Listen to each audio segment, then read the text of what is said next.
Welcome back to Digital Perspectives, everybody. I'm Brad Kimes. Thanks for coming back to the channel. You can follow me at Backup Bradley on Twitter at the top of the screen and everything that we're talking about here. Okay, so I want to take you guys through a couple different things today. So we're going to shift through some different material.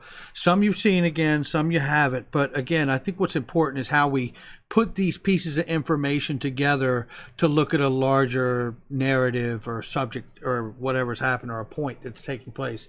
So here we're going to look at a little bit of domestic issues here in the States first. Then we're going to talk about some international movement and posturing and pivoting that's happening. And then we're going to get into Judy Shelton and some information that's coming up about her and some other things as well. So let's go ahead and get into this thing. And before I do, first of all, I want to give a shout out to Mr. B, XRP, who's amazing. And guys, he just put out a video yesterday. If you haven't seen it, I'd go check it out. Hit the like and subscribe, then watch everything. That's the way to do that one. All right, so now we're going to move on. I want to make an announcement too.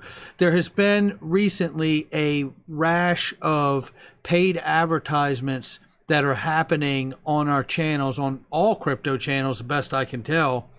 And it is those same scammers that we saw that were originally showing themselves on YouTube and on Twitter, and then we saw Ripple take the rightful action of getting a lawsuit to get those scammers gone, and it seems they've now pivoted to paid advertising. So whatever YouTube did to eliminate them from having a page, they've recreated a page, and now they're paying for the advertisement, and apparently YouTube is actually allowing them to run commercials. So if you can, politely tag YouTube, right? I mean, I'm sure, or we could even tag Ripple too, but I've definitely have notified and sent messages, letting them know that. Just understand that Ripple doesn't do giveaways. That's the big takeaway here. So expanding outside of the ads that you see or anything you see on Twitter or on email, Ripple is a solid company. They would never do any of this scammy stuff that's happening. So just know that you see Ripple giveaways or anything like that, that is more than likely a scam, because it's not truly Ripple. They're just using their name. So hopefully that will clear up not too very long from now. If we get enough of us to politely tag everybody, I think we can really make that go away just like they did originally. So, all right, now let's get into the subject matter at hand here. And we're also going to hear from Blake Skadden from iTrust Capital. He's going to cue in on a pre-recorded interview, and I have just a little short clip from him that really supports the whole idea where I want to take you by the time we get to the end of this video, and we'll start that conversation and then over the next couple days as well. So all right, let's get into this thing. Let's start right here. I did the video May 16th, excuse me. Stuart Alderati had made the post about the Consumer Financial Protection Bureau, and then immediately, I don't know about you, but I certainly had an alarm go off, I don't even know what that is, right? So what it is this. I'm going to play this definition for you. Financial Protection Bureau. Now, who are they? They enforce the federal consumer financial laws by investigating cases of potential wrongdoing, and then they take action and take people to court. Now, if you look at enforcement, when I go into here, you'll see that a lot of these enforcement actions that they have done are against loan services and or financial services or banks. So they're pretty busy. Okay, so you get the idea. They are pretty busy indeed. And the reality here is that, when you look at this, they're an enforcement agency. Don't forget about that part. They're an enforcement agency. And then there's this. This is the actual PDF that came out that everybody's been talking about over the last few weeks or handful of weeks, or we certainly have here. And the reality is that this rule goes into effect on July 21st, right here, right? This is the final rule, official interpretation. It is many times in this document you can find Ripple and XRP. I'm just highlighting this one as a quick example and an overview of where we're going and why. In a second, you're going to find out I'm there. Here it talks about how you could continue the growth and expansion of partnerships of virtual currency companies. virtual currency companies. That is very interesting. Again, Ripple to me is a currency. That's the narrative. That's where we're at now. I could be wrong. I'll make that video if I am, but I don't think we are. Such as Ripple, which offer both a payment and messaging platform to support cross-border payments, money transfers, as well as virtual currency XRP. Again, this is the determination and interpretation of a final rule that is going to be effective July 21st in 7 days from now. The Consumer Financial Protection Agency sees XRP as a virtual currency. The Consumer Financial Protection Bureau is an enforcement agency. If for a second that they thought that it was not something on the up and up or nefarious in any way or any wrongdoing or a security, do you not think that the Consumer Financial Protection Bureau would pursue them? Are you kidding? Is this on? Asking for a friend.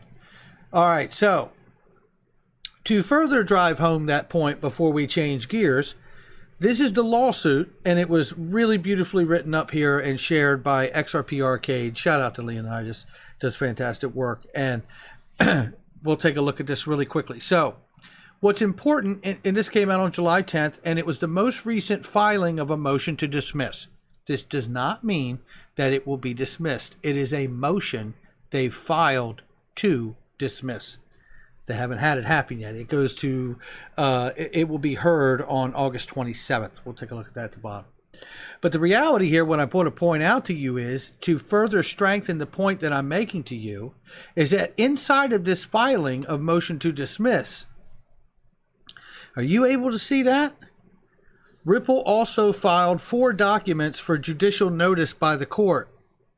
1, a notice of final rule from the Bureau of Consumer Financial Protection, published in the Federal Register. Then also a submission of Ripple to Conference of State Bank Supervisors and an article from CNBC and a couple other pieces of information there. But the point I'm making to you is not only do I think that the Consumer Financial Protection Bureau is an excellent reference point for us to understand how the United States government is seeing Ripple and XRP, Ripple thinks so too. They feel so strongly about it, in fact, they've submitted it as a part of their defense to a federal judge so they can get the motion dismissed. Okay. That's the domestic side to where we're at there. I think the point is we're looking at the right stuff on the channel, and we want to keep looking at that right stuff, right? Okay. Then there was this article that came out some time ago, and this is not the first article that came out. I just pulled this up because it was a good article. We're not going to read it, but if you haven't seen it, you could certainly read it. Just pull up XRP was designed for $10,000. You'll be able to see it. And there's quite a few articles, I'm sure. But at any rate, this all started back in the day when Arthur Brito had wrote a paper for Ripple, and it was basically kind of like a mission statement overview of how he sees Ripple and XRP. And XRP must somewhat, it's pretty much somewhat a famous quote from Ripple Labs co-founder Arthur Brito. Let's just take it. So he wrote, XRP must be scalable to 7.5 billion people. Yeah. Okay, so it's pretty interesting, when you think of that. Obviously it means that it needs to be a high price. We've heard David Schwartz over years past say that it would need to be a higher price for it to work. I think we all get that ultimately for it to work, it needs to be a higher price. So covering the first half of this, the domestic side, we're seeing motion. We see Ripple take strength and take actual harbor and defense in the judgment of government agency now for their defense. That's pretty important. Then we think about the idea of XRP being a very high price in order to serve the globe, the 7.5 billion people. Well, it can't just be a domestic conversation. It's a globalized, decentralized asset. And that brings us to Just a quick little letter here from the G20 finance ministers and the central bank governors, and I'm just going to read the bottom half here. I am therefore very pleased to present you to this report from the Committee on Payments and Market Infrastructure, setting out building blocks for a roadmap to enhance cross-border payments. The FSB welcomes this report, which forms stage 2 of a stage 3 project to develop the roadmap, and which comprehensively and clearly sets out the necessary elements of a response to address the challenges: high cost, low speed, limited access, and insufficient transparency that were identified in the FSB Stage 1 report delivered to you in April. We covered that report. The FSB's membership has expressed its strong support for the approach, which provides elements that can be used flexibly within a roadmap, combining enhancements to the current cross-border arrangements and infrastructures with the exploration of more ambitious yet more uncertain longer-term possibilities. Enhancing cross-border payments is a multidimensional problem. Listen to the rest of this, which will require combined efforts of many public and private sector stakeholders. That's important. Public-private relationship, the Fed so far is the only one to be pushing back on such a thing. This is why the commitment of the G20 will be so important to provide impetus and coordination in order that the vision of substantially improved payment arrangements can be achieved. This is very important. I commend this report to you for your endorsement and look forward to the FSB delivering to you in October the roadmap as the third and final stage of this deliverable, and then to working with you to take that roadmap forward. I'm going to tell you something, ladies and gentlemen. That's the kind of talk I want to hear right there. Now, if we're looking at domestic and then international implications, which that is obviously, and then we see the BIS, the central bank of all central banks, telling us just days ago that they are embarking on a new strategic partnership around the world, including the Federal Reserve out of New York, to foster innovation for fintech and payments. Think about this now, because that brings me back to this. We're talking about domestic things that have taken place, that are shaping up, that we need to see in the States. We're talking about international information that is shaping up to show us that is clearly underway, and it looks like after October we'll be entering a fourth quarter, right? Might we see some financial movement into that new payment space that they're talking about doing in the third and final stage? Pretty remarkable. And, then you start thinking, okay, well, geez, I mean, what we're talking about is massive here, payment structure wise. Obviously, XRP at 17, 18, 20 cents or whatever it is today, I think it's 20 cents.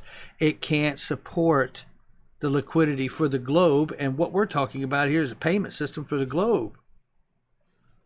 Well, then that brings us to this particular portion of the conversation here. This is Judy Shelton. Judy Shelton has been nominated to the Federal Reserve as a Federal Reserve chair. Judy's been no stranger about going back to a gold-backed currency system, right? And we're going to listen to this clip really quickly, by the way. But what's interesting is that she's about to be voted on for her confirmation. They have said before they postponed her confirmation last time that she has what she needs to be voted in. It should not change, I would imagine. So if she's got the votes to get in, she's going to get in.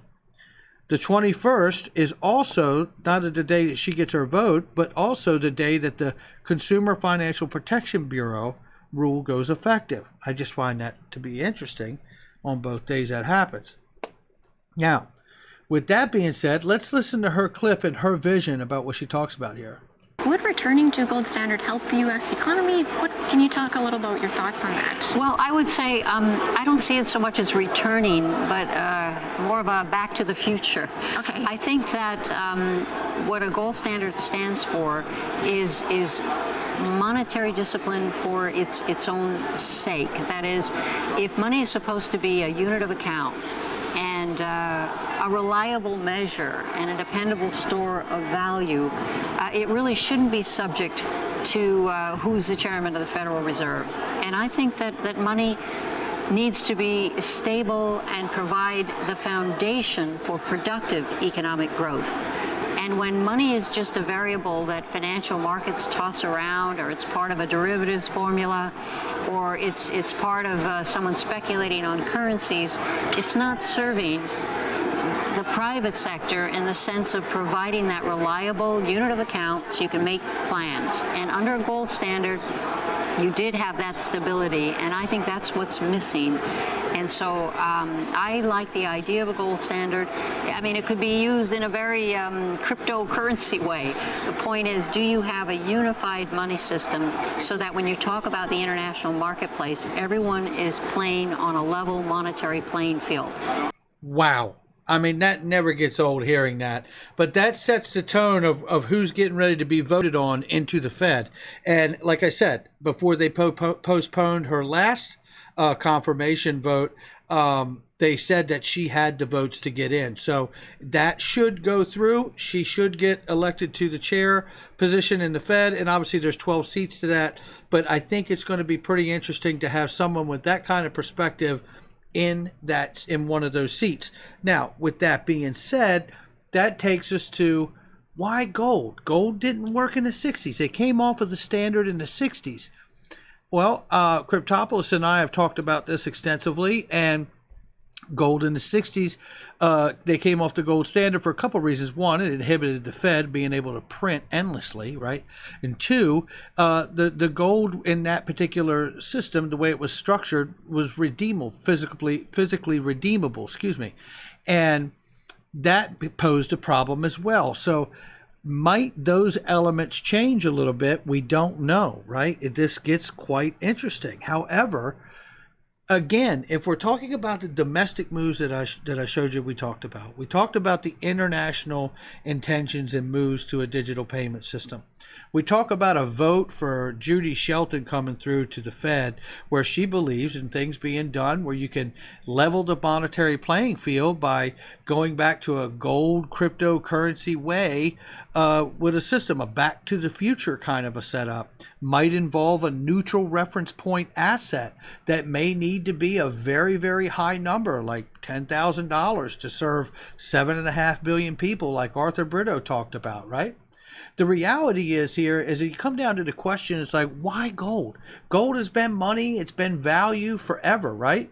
Gold has been revered in almost all human cultures for as long as civilizations have been able to admire and use this precious metal, unique properties. Gold is extremely malleable, conducts electricity, doesn't tarnish, alloys well with other metals, and is easy to work with in wire or sheets in a very straightforward way of understanding it, right?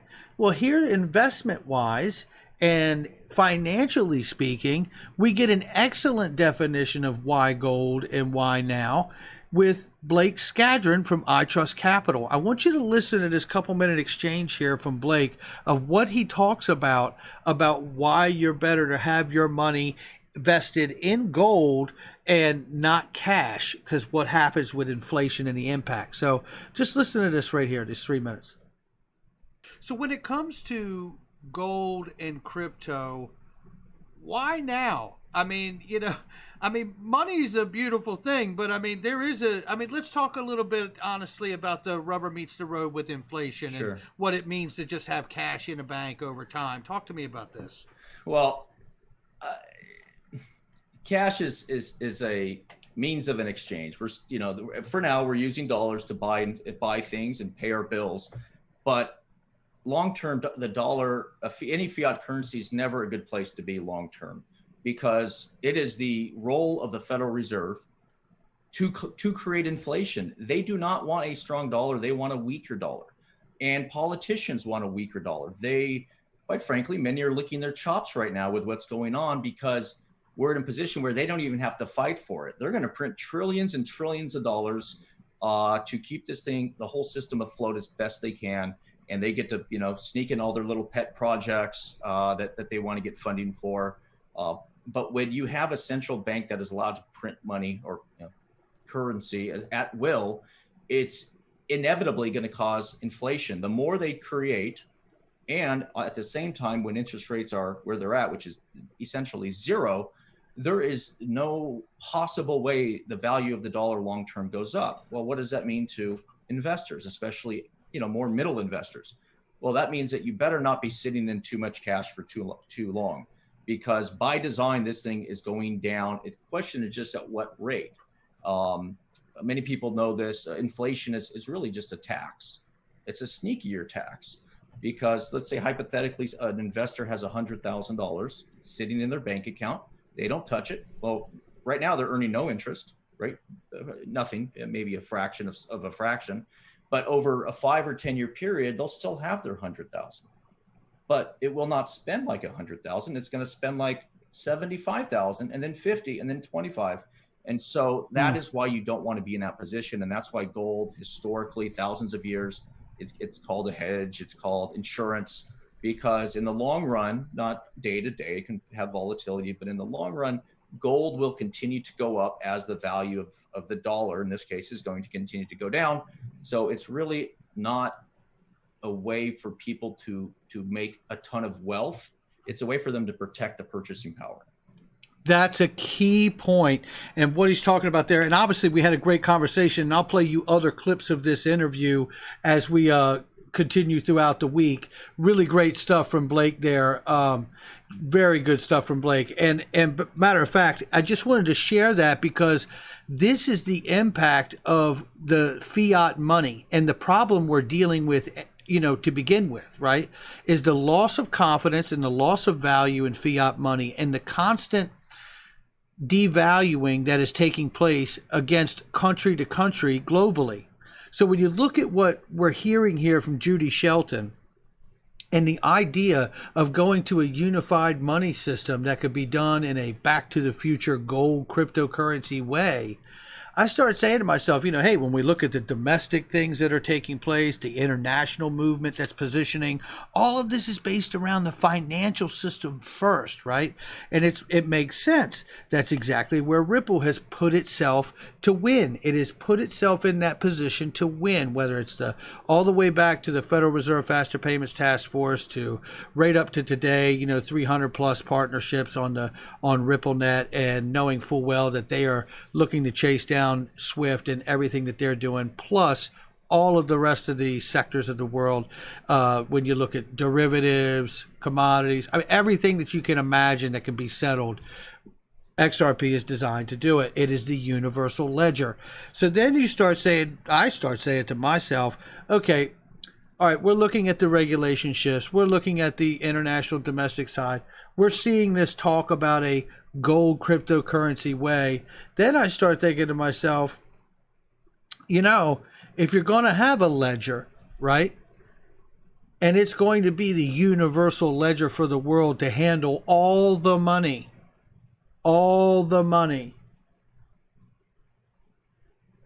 might you want to bring confidence to that system, knowing full well you're probably digitizing all the currencies of the world that are strong enough to do so? You're going to want to go to a gold-backed system that may involve repricing gold in order to get the confidence you need to move to that system. Remember, if you don't have the bond market, you don't have money. The bond market is the money. It is the backbone of money.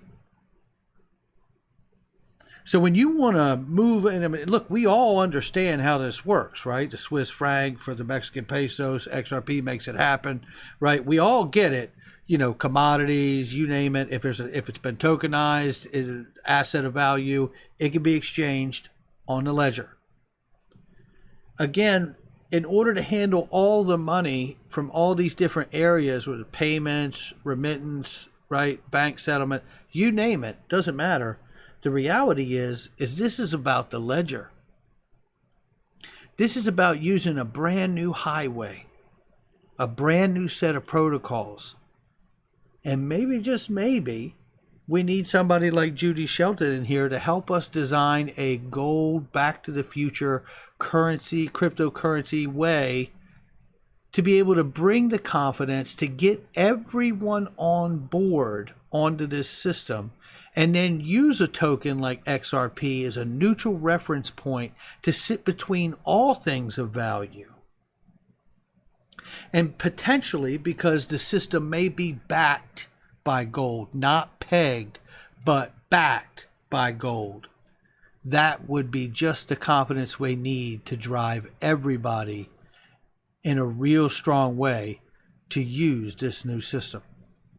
All right, guys, those are just the thoughts that I had. I wanted to share them with you. I hope it makes sense, moving from the domestic points to the international points, and then touching on Judy's vote that's coming up here in 7 days, and the rule that is going to be effective for the Consumer Financial Protection Bureau, which was also used as a point in the filing of the motion to dismiss the case against the class action lawsuit.